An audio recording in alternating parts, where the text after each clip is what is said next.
The sun beat down on the dusty roadside where 8-year-old Mia stood, her small hands gripping the handlebars of her beloved pink bicycle. It was her most prized possession, a gift from her father before he passed away 2 years ago. The bike had streamers on the ends, a little basket in front, and scratches from countless adventures.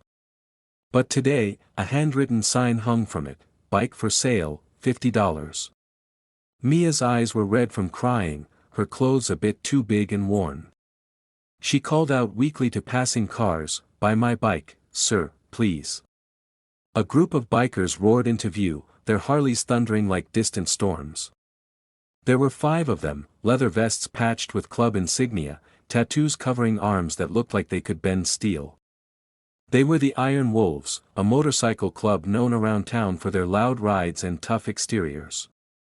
The leader, a burly man named Jax with a gray beard and piercing blue eyes, signaled the others to pull over at the gas station nearby. As they refueled, Jax noticed the little girl across the street, standing alone with her bike. One of the bikers, a younger guy called Rico, pointed her out. "Hey, boss, that kid looks like she's about to cry. What's she doing selling a kid's bike?" Jax squinted, then crossed the road, his heavy boots crunching on gravel. The others followed, curious. Mia froze as the big men approached, their shadows falling over her. She clutched the sign tighter. "Buy my bike, sir," she whispered to Jax, her voice trembling. "Mommy hasn't eaten in 2 days." The words hung in the air like a punch to the gut. Jax knelt down to her level, his tough face softening. "What's your name, kiddo?" he asked gently. "Mia," she replied, tears welling up. "We don't have any food left. Mommy lost her job, and the bills, we had to sell everything." The bikers exchanged glances. Tank, the biggest one with arms like tree trunks, muttered, "Poor kid." Jax asked more questions. Mia explained how her mom, Sarah, had been struggling since the factory closed. They'd sold the TV, the furniture, even her dad's old tools.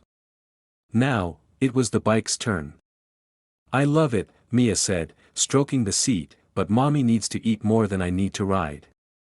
Touched, Jax pulled out his wallet and handed her $100, twice what she asked. "Keep the bike, sweetheart. Buy your mom some groceries." But Mia shook her head stubbornly. "No, sir. I have to sell it fair." The bikers chuckled at her honesty. Rico bought her a soda from the station, and they chatted while she waited for real buyers. As they talked, Mia mentioned something that made Jax's blood run cold: "The bad man took our savings. He said he was helping, but he just took everything." Jax pressed gently. "What bad man?" Mia described a slick-suited guy who came around, promising loans but vanishing with their emergency fund. The bikers' faces hardened. They knew types like that, scammers preying on the desperate. As the afternoon wore on, no one bought the bike, and Mia's hope faded. The bikers promised to return the next day. Little did they know, this encounter would uncover a deeper injustice. The next morning, the Iron Wolves returned, engines growling as they pulled up beside Mia and her bike. This time, more club members joined, 10 in total. Sarah, Mia's mother, had come out too, thin and weary, thanking them for yesterday's kindness. Jax had spent the night thinking about the bad man Mia mentioned. He'd made some calls to old contacts in town. "Mia told us about the guy who took your money," Jax said to Sarah. Her face paled. It was a man named Victor Hale. He posed as a financial advisor, said he'd invest our savings to help with bills after the layoff. But he disappeared with it all, $5,000, everything we had left from my husband's insurance. Sarah's voice broke. The police said it was civil, not criminal. No proof he stole it, just bad advice. We've been starving ever since.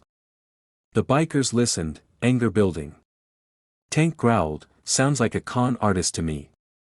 Jax nodded. "We know a guy who knows a guy. Let us look into it." Over the next days, the club dug deep.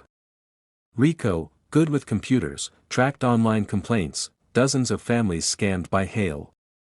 Bear, another member with law enforcement ties from his past, found Hale's address in a nearby city, living flashy off others' misery. They confronted Hale at his office, not with violence, but presence. 10 leather-clad bikers filling the room was enough. Jax laid out the evidence, printed complaints, bank records Rico hacked ethically through public sources. Return the money to every family you robbed, starting with Sarah's, Jax demanded calmly.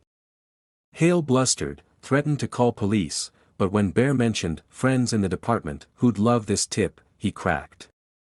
Within a week, Hale wired back the funds, not just Sarah's, but others too, fearing exposure.